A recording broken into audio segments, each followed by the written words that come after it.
బులెటిన్లో breaking update చూస్తున్నా. ఆంధ్రప్రదేశ్ మద్యం కుంభకోణం కేసులో కీలక పరిణామం చోటు చేసుకుంది. ఈ కేసులో నిందితుడిగా ఉన్న వైసీపీ ఎంపీ పివి మిథున్ రెడ్డిని ఈడీ అధికారులు దర్యాప్తు 7 గంటల పాటు విచారించారు.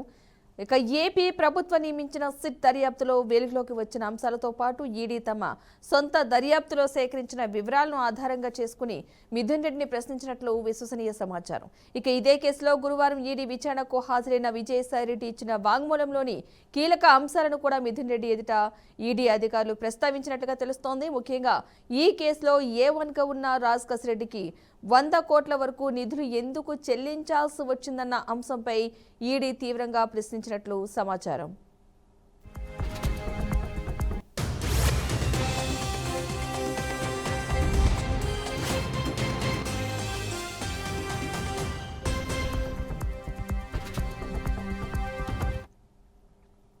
మద్యం విధానం రూపకల్పనలో మిథున్ రెడ్డి పోషించిన పాత్ర, అలాగే ఆయనకు భాగస్వామ్యంగా ఉన్న పలు వ్యాపార సంస్థల లావాదేవీలపై ఈడీ దృష్టి సారించింది. వైసీపీ ప్రభుత్వ హయాంలో ఏపీలో మద్యం డిస్టరీలను తమ ఆధీనంలో ఉంచుకుని సొంత బ్రాండ్ల మద్యం తయారు చేయించి బ్రవరేజెస్ ద్వారా మార్కెట్లో విక్రయించి భారీగా లాభాలు ఆర్జించారని ఈడీ అభియోగం. ఇక ఈ లాభాలను వివిధ షెల్ కంపెనీలు, ఇతర వ్యాపార సంస్థల ద్వారా మళ్లించారన్న కోణంలో దర్యాప్తు కొనసాగుతోంది. ఇక ఈ నేపథ్యంలో PLR ప్రాజెక్ట్స్, హుడ్ వింగ్స్ తదితర సంస్థలకు సంబంధించిన బ్యాంక్ స్టేట్మెంట్స్, లావాదేవీల వివరాలను ఆధారాలుగా చూపిస్తూ మిథున్ రెడ్డిని ప్రశ్నించినట్లుగా తెలుస్తోంది.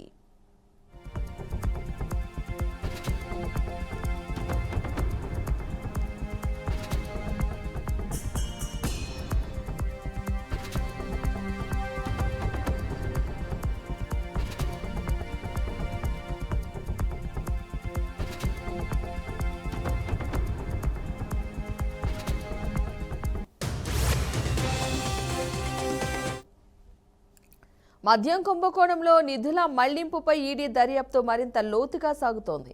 ఈ కేసులో ఇప్పటికే నిందితుడిగా ఉన్న విజయసాయిరెడ్డిని గురువారం ప్రశ్నించిన ఈడీ అధికారులు కీలక నిందితుడిగా భావిస్తున్న మిథున్ రెడ్డిని శుక్రవారం హైదరాబాద్లోని ఈడీ కార్యాలయానికి ఎత్తి పిలిపించారు. ఉదయం 11 గంటలకు విచారణకు హాజరైన మిథున్ రెడ్డి మధ్యలో భోజన విరామం మినహా సాయంత్రం 6 గంటల వరకు విచారణ ఎదుర్కొన్నారు. ఈ కేసులో మరిన్ని కీలక వ్యక్తులకు నోటీసులు జారీ చేసే అవకాశం ఉందని, అవసరమైతే మరోసారి మిథున్ రెడ్డిని విచారణకు పిలిచే అవకాశాన్ని కూడా ఈడీ తోసిపుచ్చలేదని సమాచారం. మద్యం కుంభకోణంపై ఈడీ దర్యాప్తు రాజకీయ వర్గాల్లో తీవ్ర చర్చనీయాంశంగా మారింది.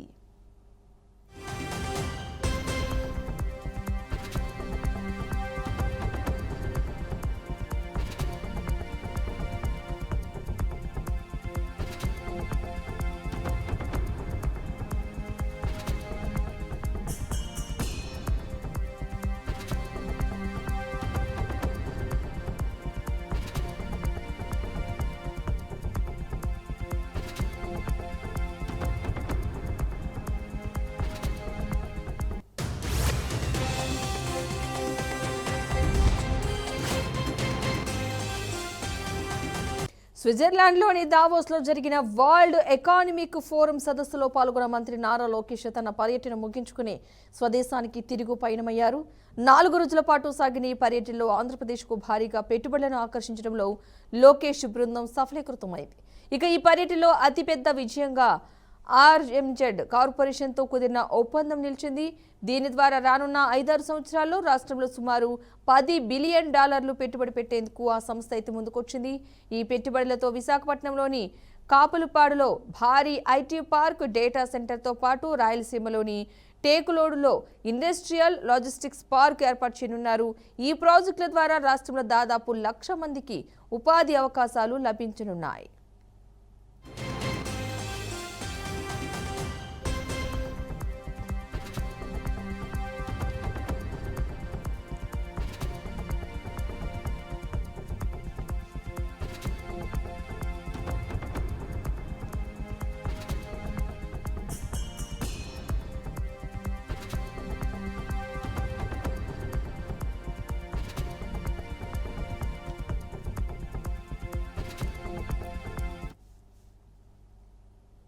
బీఆర్ఎస్ నేత ఆర్ఎస్ ప్రవీణ్ కుమార్ కు సిట్ అధికారి సిపి సజ్జనార్ నోటీసులు పంపించారు. నాపై 7 కేసులు ఉన్నాయని ఆర్ఎస్ ప్రవీణ్ కుమార్ ఆరోపించారు. నాపై చేసిన ఆరోపణలకు ఆధారాలు చూపించాలి, 2 రోజుల్లో ఆధారాలు ఇవ్వకపోతే క్రిమినల్ చర్యలు తప్పవని సజ్జనార్ హెచ్చరించారు.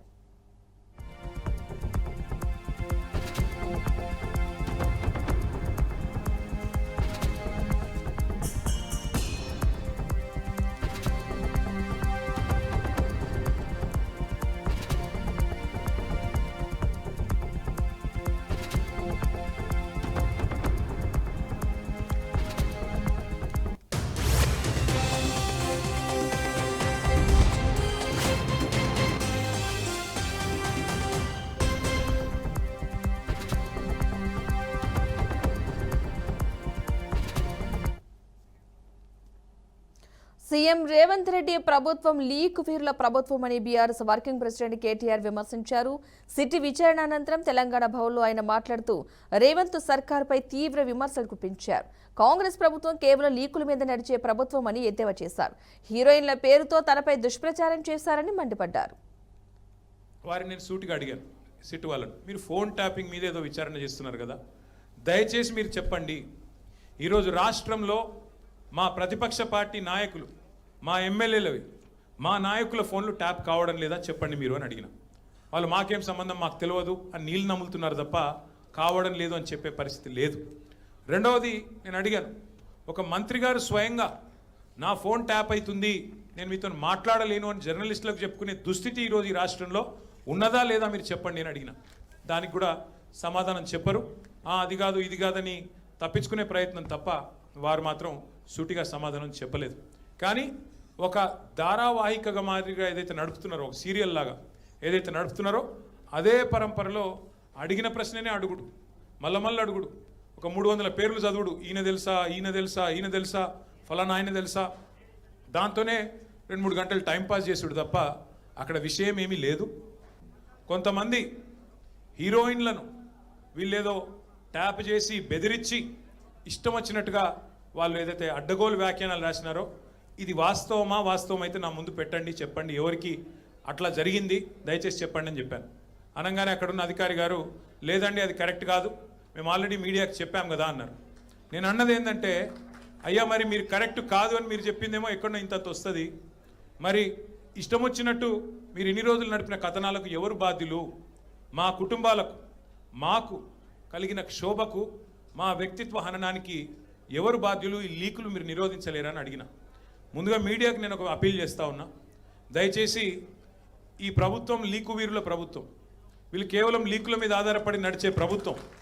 ఈ ప్రభుత్వం ఇచ్చే అడ్డగోలు లీకులను దయచేసి మీడియా కూడా మీరు ఇష్టానుసారంగా ప్రచురించకండి, దానిలో వాస్తవం ఎంత అవాస్తవం ఎంత ఒకసారి దయచేసి చెక్ చేసుకోండి అని చెప్పి నా ప్రార్థన.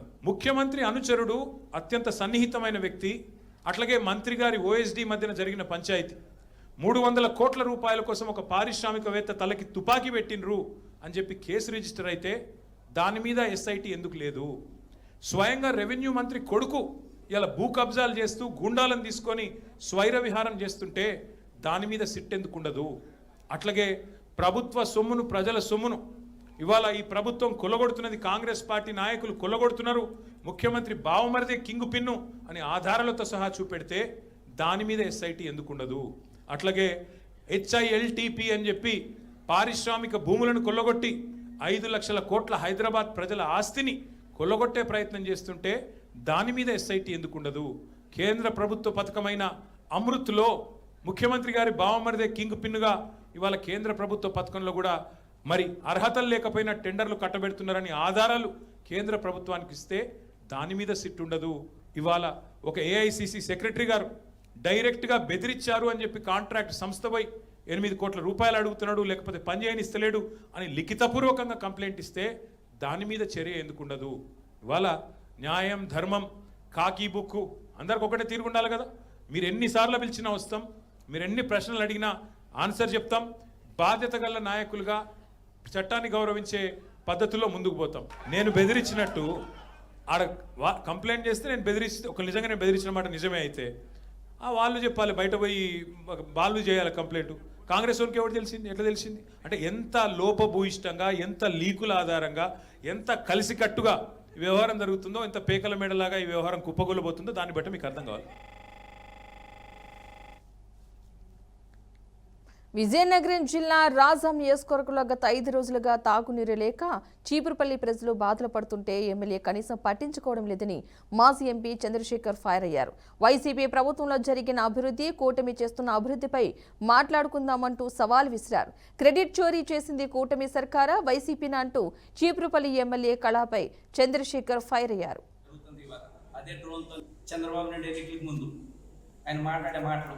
అయ్యా Jaganmohan Reddy land titling act వల్ల భూములు పోతాయని చెప్పేసి రైతులందరినీ మభ్యపెట్టించి రైతులందరినీ భయపెట్టించి ఇవాళ మరి ఓట్లు తీసుకున్న వ్యక్తి ఇవాళ అదే కొనసాగిస్తున్నాడు. రీసర్వే జరుగుతుంది ఇవాళ అదే డ్రోన్తోనే, అదే టెక్నికల్స్ మిషన్స్తోనే, అదే ఏదైతే మీరు గతంలో జగన్మోహన్ రెడ్డి గారు పెట్టారో, ఏదైతే ఎవరు కూడా ట్యాంపరింగ్ జరగకూడదని చెప్పారో అదే ఇవాళ చంద్రబాబు నాయుడు నేనే కనిపెట్టానని చెప్పే మాటలు మీరు పత్రిక ద్వారా టీవీ ద్వారా